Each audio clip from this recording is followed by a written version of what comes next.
Bueno, hace un par de semanas, usted lo sabe, se anunció que se aplicaría el IVA en tasa de 16%, como muchos otros productos y servicios en el país, también a los productos alimenticios preparados, elaborados, como los que se expenden en las tiendas de conveniencia, es decir, pues más.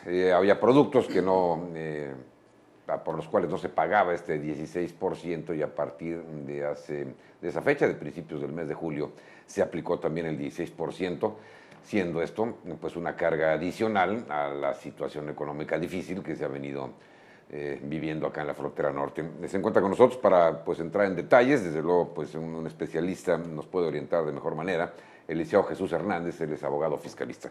Licenciado Hernández, gracias por estar aquí. Buenas tardes, mucho gusto.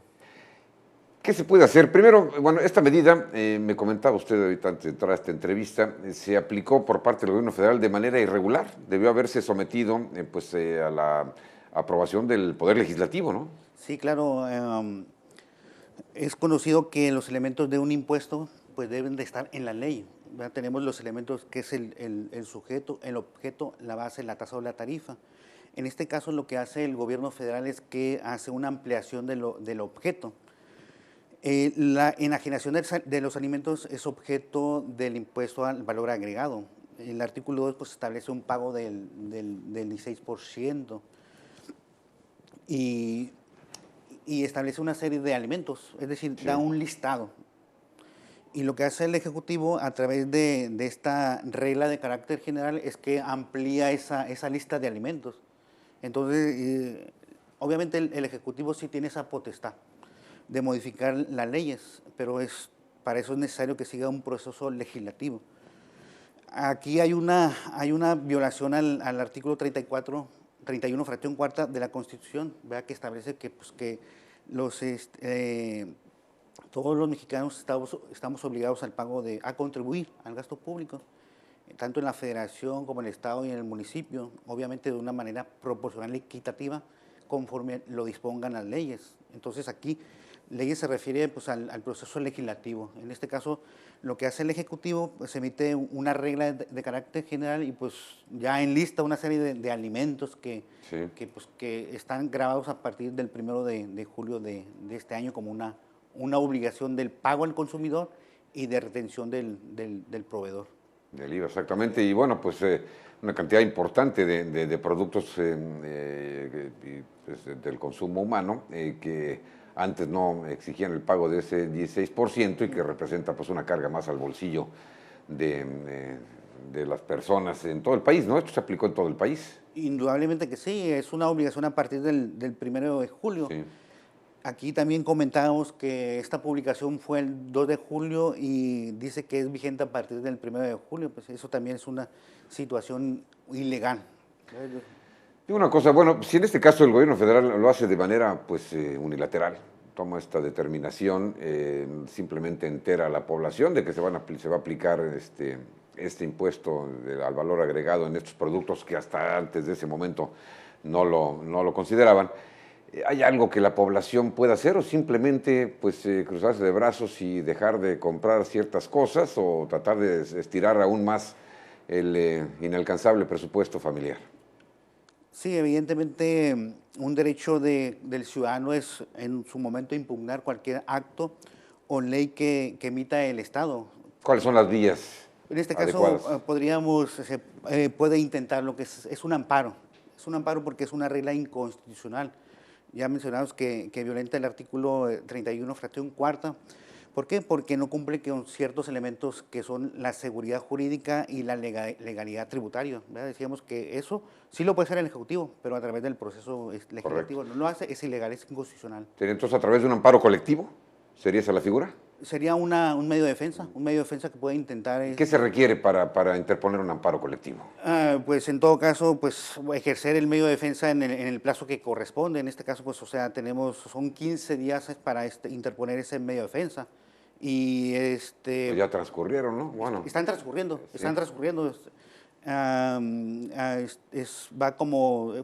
Se publicó el 2 de julio, es vigente a partir del 1 de julio, son 15 días hábiles.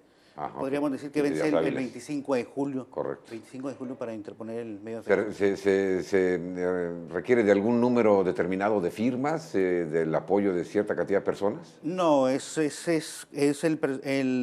este caso, puede intentarlo quien pues sienta afectado En lo individual. en lo individual o en su caso, pues evidentemente aquí es una carga tributaria para los proveedores, ¿verdad? Los comerciantes, Sí. a los que están obligados ahora a retener ese impuesto. ¿Por qué? Porque lo tienen que retener y lo tienen que enterar a la hacienda. Entonces ellos podrían, como carga tributaria, la podrían impugnar. Lo cual se ve pues complicado, ¿no? Digo que el gobierno federal revierta una medida de esta naturaleza, pues creo que no se ha visto, ¿no? ¿O sí? ¿Tiene usted referencia de algo que se haya logrado en este sentido? Sí ha sucedido y evidentemente pues nosotros como ciudadanos debemos siempre estar atentos a las actuaciones de las autoridades, que siempre sean legales y apegadas a la Constitución. Yo creo que es una actitud que nos corresponde como ciudadanos responsables estar atento a eso e impugnarlas. ¿Cuál es la vía? ¿Cuál es la vía legal? Vamos, ¿cuáles son los pasos para uno que no está inmerso en el mundo de las leyes? En este caso, pues de manera inmediata ir preparando todos los elementos que se requieren para acreditar un interés jurídico y promover el amparo. Es decir, uno pues ser residente mexicano, Sí. ¿verdad? En su momento, por ejemplo, acreditar, ¿verdad?, que se dedica a esa actividad, que es la enajenación de alimentos. La ley del IVA grava varias actividades: enajenación de alimentos, uso o goce temporal de bienes, prestación de servicios. En este caso, acreditar que él es un contribuyente como enajenante de alimentos, Claro. un comerciante.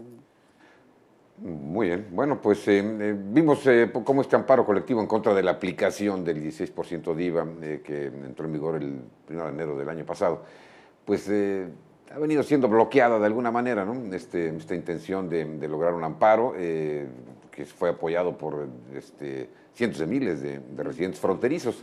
¿Cree usted que una moción, un movimiento de esta naturaleza pudiera tener algún éxito entonces? ¿Qué es lo que debería hacer la ciudadanía si se considera factible? Yo creo que sí, ¿verdad? Yo creo que sí, es muy evidente la violación en que se incurre, es notoria y yo creo que pues el ciudadano es algo que debe de ejercer, pues es un derecho, que lo tiene que, pues, Sí. lo tiene que Ahora, hacer ¿funcionaría mejor de manera colectiva o no se dispersa en un momento dado las posibilidades de éxito si se hace de manera individual? Evidentemente, si son más ciudadanos los que impugnan Claro. esta resolución, evidentemente pues el gobierno tendría que hacer algo, resolver algo. Pues al menos escuchar, ¿no? Y atender esta demanda. Bueno, pues ya veremos qué ocurre. Liceo, gracias por estar aquí. Gracias. Es el Liceo Jesús Hernández, abogado fiscalista. Bueno, vamos a hacer una pausa y regresamos con más.